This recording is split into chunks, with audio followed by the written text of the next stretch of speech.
I mean, look, you were part of Pink Floyd. They were known for pushing the envelope around technology for music.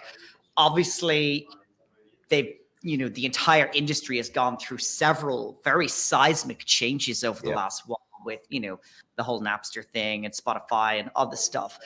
I think you've got a very unique experience here because of your background in the industry and knowing how it happens, and then seeing now how people are using NFTs to really free them, number one, from, how is it described to me a little while ago by someone in the industry, the slavery that you are part of from record companies and management teams, and just not being able to do what you want with your own stuff. I mean, you see these TikTok stars now and they have a big, success, and along comes a record company and goes, here's $1 million. And they think, oh my God, that's debt. That's $1 million of debt. You probably are going to make $5 million until you sort of pay that off until you get on there. Yep. I've met bands in LA, and they're going, nah, we're just going to make our album as an NFT, and we have a small community. And once you get that community to a certain size, you can then have enough to keep you going crypto. You told me a brilliant story about once you get like 1,000 fans. Mm-hmm. So I mean, there Kevin Kelly from Wired Magazine, I think it was maybe 15 years ago, came out with a thing called 1,000 True Fans. And a true fan is somebody that will spend $100 a year on you. So if I have 1,000 true fans, that's $100,000 in revenue. So that concept of where we are going right now. We used to had to go wide and go broad. Now I teach everybody to go small.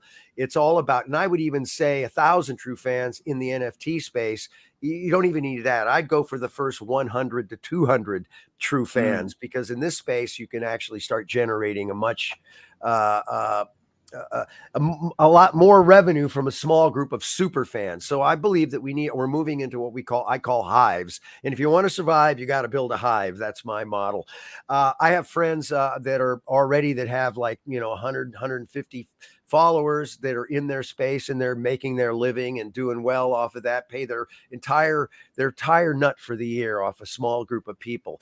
So yes, this is a time where it's all about the super fan and bringing those people together and really creating value for them, because we now know that out of all your fans, so if you have 100,000 fans, it's really the 1 to 2 to 3% of those people who are your super fans that will actually generate roughly around 60 to 70% of your revenue. That's all data that we have now, which is one of the other big drivers that help artists and musicians. We have access to the data.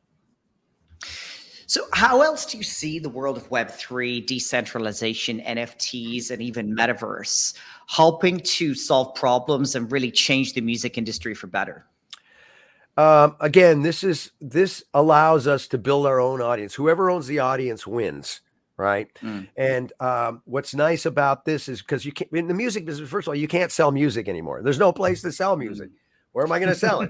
I can't sell CDs. There's no downloads. The streaming business is a horrible business, because we know that, there's hundreds of thousands of tracks that are going up every day. And we know that a million streams will pay you roughly around $3,000 to $5,000.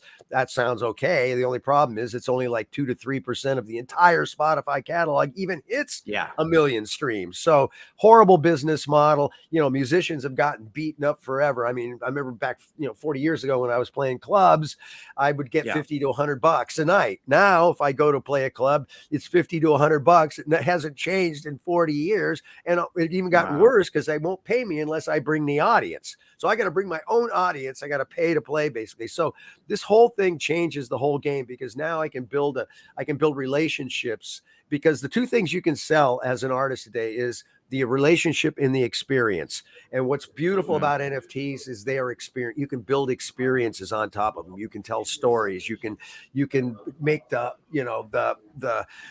whole new way to kind of create content and create a relationship and reward and build your, and reward your fans in a whole different way. Plus the things that they invest in when they own these NFTs, they got a secondary market where they can actually go out and resell those. So this creates a whole new business strategy for artists to build their business on that they can control. And so, you know, that's a big part of what Loot 8 is all about, which we can talk about in a bit. But it's really about creating an experience platform where I can reward a loyalty for my, you know, my super fans and create relationships where I can communicate with them in a different way. But it's in a gated community that I can control and, you know, kind of monetize. Amazing.